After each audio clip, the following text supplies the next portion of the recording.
बिहार के चुनाव चल रहे हैं और अभी अभी घोर मनोरंजन के जो उपलब्ध कराने वाली दुकान थी, मोहब्बत की दुकान, वह चली गई है। तो आज बिहारी जनता ने कैसे मनोरंजन किया है, यह देखने की बात होगी। हालांकि अभी 2 महीने बाकी हैं चुनाव में, 2 महीने से कुछ ज्यादा का समय। जब चुनाव हो जाए और नई सरकार आ जाए तो तब तक बिहारी जनता का भरपूर मनोरंजन होता रहेगा, यह हमें पूरी तरह मालूम है। क्योंकि अब बात तेजस्वी के स्वयंभू मुख्यमंत्री बन जाने की हो गई है। जब उन्होंने देखा कि राहुल विंची ने बिल्कुल, जिसको हमारे यहाँ मैथिली में पूछो नहीं पटपटल के कहल जाए छे, मतलब कि पूछ भी नहीं, कुछ ऐसे वैग द टेल जिसको कहेंगे ना, वैसा भी नहीं किया, यानी सहमति नहीं दी। तो तेजस्वी ने खुद को मुख्यमंत्री घोषित कर दिया। इस देश में ये कोई नई परंपरा भी नहीं है भाई। आप लोगों के पहले प्रधानमंत्री दुर्घटनावश हिंदू जवाहरलाल नेहरू ने खुद से भारत रत्न दे दिया था। उनको अचानक एक दिन लगा कि वो भारत रत्न है। अच्छा, उनको लगा सो लगा, उनकी पुत्री इंदिरा जी को भी लगा, तो अचानक से ये लोग खुद को खुद ही इसे दे डालते हैं। चाचा नेहरू के बारे में तो ये भी कहा जाता है कि वो खुद ही से लिख देते थे अपने सरकार की बुराइयां, क्योंकि वो इतने लोकप्रिय थे, साक्षात इंद्र के अवतार थे कि कोई उनके खिलाफ कुछ कहता नहीं था। तो ये लोकतंत्र के खिलाफ की बात है। तो ऐसे कई दिल फरेब चुटकुले हमें सुनाए गए हैं, लेकिन इन चुटकुलों के पीछे, बिहार चुनाव के पीछे आप लोगों को बड़ा आश्चर्य होता होगा कि मैं हमेशा कहता हूं कि मैं किसको वोट देने को कह रहा हूं, ये मैं कभी नहीं बताता और मैं बताऊंगा भी नहीं, क्योंकि मैं किसी पार्टी का एजेंट नहीं हूं। लेकिन किसको नहीं देना है, चंद्र टरे सूरज टरे, आप अगर मनुष्य हैं, अगर आप चाहते हैं बिहार में मनुष्यता बची रहे, तो आप आरजेडी और उसके लघुए भगुओं को कतई वोट नहीं देंगे। और उसी क्रम में आता है कि आखिर जब सारी नेतागिरी वैसी ही है, मैं यह भी कहता हूं कि राजनीति है ही पुंश्चली, उसके एक नहीं कई सारे यार होते हैं। लेकिन इस राजनीति में भी जब आप किसी को पसंद और नापसंद की कैटेगरी बनाते हैं, और इसके बावजूद जब आप कह रहे हैं कि इसको तो कतई नहीं, तो ये शदीद नफरत, घृणा कहें उसको, या डर, इसका जो मैनिफेस्टेशन है वह क्यों है? वह है जंगल राज की वजह से। और इस पर हमने 8 कड़ियां बनाई थी आज से बहुत पहले, जब चुनाव कहीं भी नहीं था, जब हमने तय किया था कि बिहार के बारे में ये चैनल बनाएगा और बताएंगे। लेकिन जंगल राज की वो कहानियां अब खुदा के फजल से और ईश्वर की कृपा से आप लोगों में से कई को बहुत अच्छे तरीके से पता है। चाहे वो 9वीं फेल के मामा का कांड हो, चाहे वो शिल्पी जैन हत्याकांड हो। हालांकि बहुत को नहीं पता है। अभी आचार्य आनंद कहेंगे कि हम ही लोगों ने कितनी बार बात की है, हम ही लोगों ने बताया है भाई साहब। हमें भी तो चित्तौड़गढ़ के बारे में बहुत कुछ बताया गया, फिर भी हमने 1946 में वही किया ना, 1990 में भी हमने वही किया, और आज भी कर रहे हैं। मिथिलांचल और बंगाल दोनों, न केवल संस्कृति में बल्कि, अब समझ लीजिए इस हरकत का क्या मतलब हो सकता है। मतलब डूब जाने में, पतन की एकदम अंतिम सीमा गर्वीले मैथिलों ने भी पार कर ली है और बंगालियों ने भी पार कर ली। लेकिन उस जंगल राज में कुछ कहानियां ऐसी हैं जो आज तक आपने कहीं नहीं सुनी, और हम आज आनंद जी को लाए हैं ताकि जड़ से बात शुरू करें, यानी शुरुआत से करें। आचार्य, शुरुआत से करते हैं। जी धन्यवाद व्यालोक भाई। ऐसा है कि भाई देखिए, बाकी यूट्यूबर्स को मटेरियल कहाँ से मिलेगा? अब ऐसे अगर पूछने जाए वो बेचारे कि भाई चलो पुराने अखबारों में देख लेते हैं, अब वो पुराने अखबार देखने जाएंगे और उनको पता ही नहीं है कि जो पुराना वाला हिंदी अखबार था उसका नाम प्रदीप होता था, जो अंग्रेजी वाला होता था उसका नाम सर्चलाइट होता था। तो वो ढूंढेंगे क्या? तो किसी को बताना पड़ेगा ना कि ये वाले अखबार होते थे।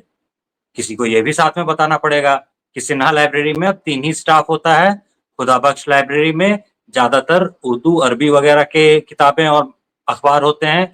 तो पटना में आपको कोई लाइब्रेरी जो है वो नहीं मिलेगी। एक लाइब्रेरी और होती है जो विधानसभा के अंदर है, 15 दिन का वहां से पास मिलता है।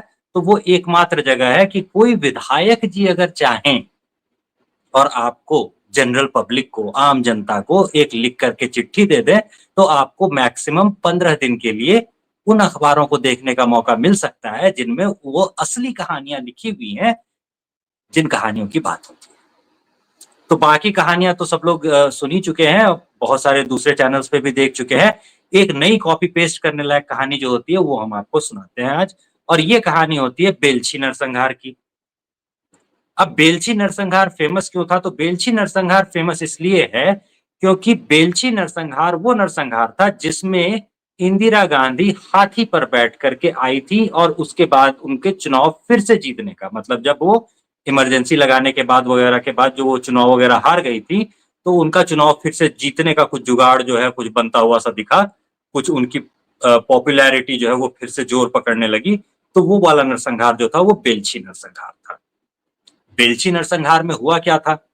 तो बेलछी जिस इलाके में पड़ता है उसको कहा जाता है कुर्मी लैंड। और बेलछी गांव में कुछ पासवान समुदाय के और कुछ सुनार समुदाय के लोग थे जो खेती और ऐसे पेशों में काम किया करते थे और खेतीहर मजदूर की तरह काम किया करते थे। उन लोगों ने उचित मजदूरी के लिए आवाज उठानी शुरू कर दी।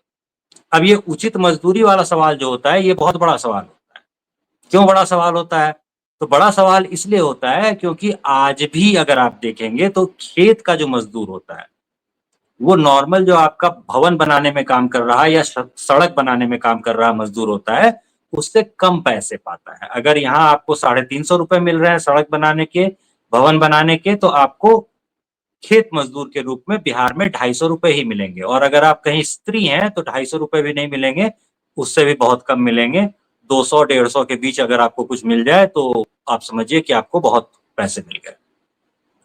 तो आते हैं नेक्स्ट बाकी जगहों पर। अगर आप देखेंगे तो केरल वगैरह में जो यहाँ से मजदूर जाते हैं या पंजाब में मजदूर जाते हैं तो उसका एक बड़ा कारण ये है कि पंजाब में खेत मजदूर के रूप में उन्हें 450 रुपए मिलेंगे, करीब करीब 550, 650 भी मिलते हैं। और केरल में तो पक्का है, ये तमिलनाडु वगैरह में पक्का है कि वो 750 रुपए या उससे ऊपर होता है, 750, 850 के बीच में होगा। तो खैर हम लोग वापस चलते हैं यहाँ पे कि भाई मजदूर अपनी जो मजदूरी है, खेत में काम करने का जो बटैया है, उसमें अपना जो प्रॉपर हिस्सा होता है वो मांगने लगे थे। तो इससे बड़ी दिक्कत हो रही थी। तो वहां जो अब कुर्मी लैंड है तो कुर्मी जाति जो कि अभी ओबीसी समुदाय में आती है, तो वो लोग जो थे वहां पे मजबूत थे और जमीन वगैरह उनके ही हाथ में थी। अब यहाँ पर एक नई चीज आ जाती है। हम कुर्मी जमींदारों की बात कर रहे हैं जो कि ओबीसी होते हैं, तो ये भी लोगों को नया लगेगा। तो जिन लोगों को नया लग रहा है उन लोगों को बता दें कि बिहार में ही नहीं पूरे भारत में जो मंडल कमीशन लागू करके, और 90 के दौर के बाद, मतलब 90 में जब लालू यादव मुख्यमंत्री बने थे जंगल राज के दौर में, उस समय वो सवर्ण थे। और सितंबर अक्टूबर आते आते जो मंडल कमीशन की रिपोर्ट थी वो उन्होंने लागू करवा ली और उसके जरिए वो ओबीसी हो गए। और अचानक से जो है उसको गांव में जो है वो कुर्ता पहनने की, जूता पहनने की, उजला कपड़ा पहनने की परमिशन नहीं थी। इस पर भी हम लोग बाद में आएंगे किसी वीडियो में, ये भी एक इंपॉर्टेंट सा सवाल है। चलिए फिर अभी पीछे चलते हैं। तो जो मंडल कमीशन की रिपोर्ट लागू हुई थी, उस मंडल कमीशन को बनाने वाले बीपी मंडल काम क्या करते थे? तो आप कहेंगे कि भैया राजनीतिज्ञ थे। सिर्फ राजनीतिज्ञ नहीं, बीपी मंडल जो थे वो राजा बीपी मंडल होते हैं। मुरहो स्टेट होता है, मुरहो स्टेट के राजा थे, और उनसे पहले उनके पिताजी राजा थे। अब पिताजी जब राजा थे तो पिताजी रास बिहारी मंडल जो थे वो बिहार में पहली गोप सभा 1913 से 1919 के दौर में जो पहली गोप सभा वगैरह का आयोजन हो रहा था, उन सारी गोप सभाओं का आयोजन ये रास बिहारी मंडल कर रहे होते थे। तो मतलब उनके पिताजी भी बहुत बड़े नेता थे और राजा तो थे ही। तो खैर हम लोग थे बीपी मंडल पे, तो ये बीपी मंडल साहब भी राजा थे। अब यादव जी होते हैं तो ये कब कौन सी कम्युनिटी में आते हैं? तो ये भी ओबीसी कम्युनिटी में आते हैं। तो इस पर हम बाद में आएंगे। फिलहाल हम आपको बता दें कि यहाँ जो कम्युनिटी, एक कम्युनिटी जो लैंड होल्डिंग कम्युनिटी थी वो कुर्मी थी, उपनाम महतो। तो ये महतो लोग जो है वहाँ पे जमींदार थे और जमीनों पे खेतों में काम करने वाले ये सुनार और पासवान कम्युनिटी के लोग थे। पासवान जो होती है वो एससी कम्युनिटी होती है, अधिकतर खेतों में काम करने का इनका पेशा होता है। तो जो अभी आप देखेंगे उसमें, तो यहाँ पर क्या होता है कि यहाँ पर सिंहेश्वर नाम का एक लड़का होता है जो विरोध करना शुरू करता है और थोड़ा शक्तिशाली होने लगता है। तो ये सिंहेश्वर नाम का लड़का भी जो था वो प्रॉपर उस बेलछी के इलाके का नहीं था, ये वहां पर दामाद था। तो दामाद और साले दोनों ने मिलकर विरोध करना शुरू किया और कुछ और लोग जो है विरोध में साथ में इनके जुट गए। तो इनको सजा देना तो जरूरी था। तो कुर्मी लोग जो है वो हथियारों के साथ आए और लड़ाई शुरू हुई। तो लड़ाई जब पहले राउंड की जब लड़ाई हुई तो दोनों लड़ाई में जोर में बराबर पर छूटे, लेकिन पीछे कुछ और जो क्रिमिनल्स का गैंग था वो मौजूद था और वो उसी समुदाय के क्रिमिनल्स थे जिस समुदाय का जमींदार होता था। तो वहां से मदद आई। तो वहां से मदद आने के बाद जो है ये सिंहेश्वर वगैरह का जो ग्रुप था जिसको सिंहवा कहा जाता था लोकल भाषा में, तो ये ग्रुप कमजोर पड़ने लगा और ये लोग भाग करके एक मकान में छुपे। इन लोगों को मकान से निकाला गया खींच करके, जीवित जला दिया गया, गोली मार दी गई, इस तरह से मतलब गोली मार करके और जिंदा ही जला दिया गया, इन लोगों को कत्ल कर दिया गया। सिर काटने वाला जो तरीका था ना वो एमसीसी का तरीका होता था। नरसंहारों में जो यहाँ पे सिर धड़ अलग कर दिया जाता था वो एमसीसी का तरीका था। तो ये इन लोगों का तरीका नहीं था। जो कुर्मी लोग थे उन लोगों का तरीका ऐसा नहीं था, तो उन लोगों ने गोली गोली मारी। मोडस ऑपरेंडी सबका अलग था, लाश देख करके बताया जा सकता था कि किस गिरोह ने मारा है, अभी भी बताया जाता है। और इस चीज को मोडस ऑपरेंडी कहा जाता है, अगर मालूम ना हो तो वो भी मालूम कर दीजिएगा। खैर, तो हम लोग थे कि भाई ये सिंहवा जो था ये एक मकान में घुसा और इसके साथ साथ कई लोगों को खींच करके निकाल करके मार दिया गया। मारने के बाद में इस बेलछी इलाके में एक थाना बना दिया गया। कुछ लोगों को जमीन मिली है। ये जो परिवार था, जिस परिवार का दामाद था, तो दामाद और बेटा दोनों लोग जो है वो उसी में मारे गए। उनकी जो पत्नियां थी उन्होंने दूसरी शादी कर ली। ये जो सिंहेश्वर था उसकी पत्नी जो थी उसने कुछ समय बाद दूसरी शादी कर ली। जो वहां पे एक थाना बन गया है, लेकिन इलाके में शांति है ऐसा नहीं कहा जा सकता। जो पीड़ित समुदाय है उस पीड़ित समुदाय से आप पूछेंगे तो वो बताएंगे कि जेल में जो काम किया जाता है उसकी सैलरी मिलती है, तो उस सैलरी से काफी पैसे जो है वो जेल गए लोगों ने घर भेजे, और जो सजा दिलाने की बात हुई थी असर तो उसका उल्टा ही हुआ। सा हम लोगों को उल्टा कुछ नहीं मिला। 2 बीघा जमीन मिली थी और वो जमीन ऐसी है जो हमेशा पानी में डूबी रहती है। अच्छा, एक और वजह इस बेलछी नरसंहार के फेमस होने की क्या है वो भी हम आपको बता दें। मन्नू भंडारी जो थी उनका एक उपन्यास आपने सुना होगा, नाम था महाभोज। लड़कियां राजनीति पे उपन्यास बहुत कम लिखती हैं, तो उन बहुत कम उपन्यासों में था, हिंदी उपन्यासों में था जिसको स्त्रियों ने लिखा है, इसलिए भी ये चर्चित रहा था उपन्यास।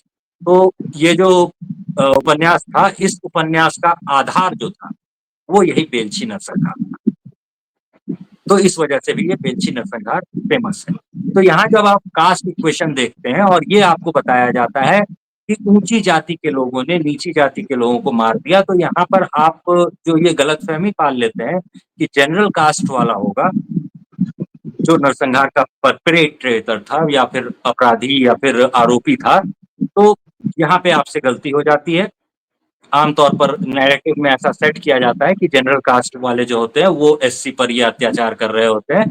एक्चुअली कभी भी ऐसा था नहीं। तो ये नैरेटिव जो होता है वो यहाँ पर टूट जाता है। तो जो बहुजन बताया जाता है असल में उसकी सच्चाई ये है कि इसमें जो ओबीसी कम्युनिटी थी वो अधिकांश मामलों में आपको ये सब कुछ एससी कम्युनिटीज पर करती हुई इस दौर में दिखेगी। इसके रिजल्ट आगे कैसे कैसे आगे बढ़े वो हम लोग आगे देखेंगे। तो फिलहाल जी ओवर टू यू। जी आनंद जी, हम लोगों ने जब इस वीडियो की शुरुआत की थी तो हम लोगों ने कहा था कि हम लोग इस वीडियो को छोटा रखेंगे, और हमने तय किया था, मतलब दर्शकों को नहीं पता था। दर्शकों देखिए, हम अब छोटे छोटे कैप्सूल्स बना रहे हैं ताकि आपको एक साथ बैठ के बहुत लंबा ना देखना पड़े, क्योंकि आप लोगों की इच्छाओं की हम कद्र करते हैं। हमें समझ में आने लगा है कि लंबे वीडियोस थोड़े से, बीच बीच में हमें थोड़े शॉर्ट्स वीडियोस भी डालने चाहिए।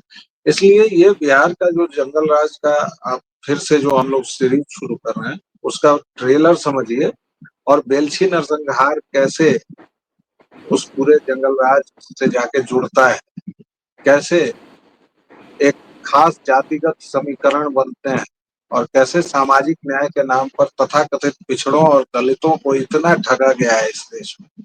इस सब की परतें खुलेंगे। बने रहिए मेरे और आनंद जी के साथ। एक छोटे से विराम के बाद इसका और भी शुरू करेंगे, लेकिन अब जंगल राज के सारी जितने भी वॉल्यूम्स हैं सब आपको एक जगह इसमें इस डिस्क्रिप्शन में मिलेंगे, और अगली चर्चाओं में हम इन सब सवालों पर, उसके अलावा भी कोई सवाल हो तो भी आप डालिए और हम सब पर चर्चा करेंगे। तब तक के लिए आज्ञा दीजिए। जय सिया राम। Yes.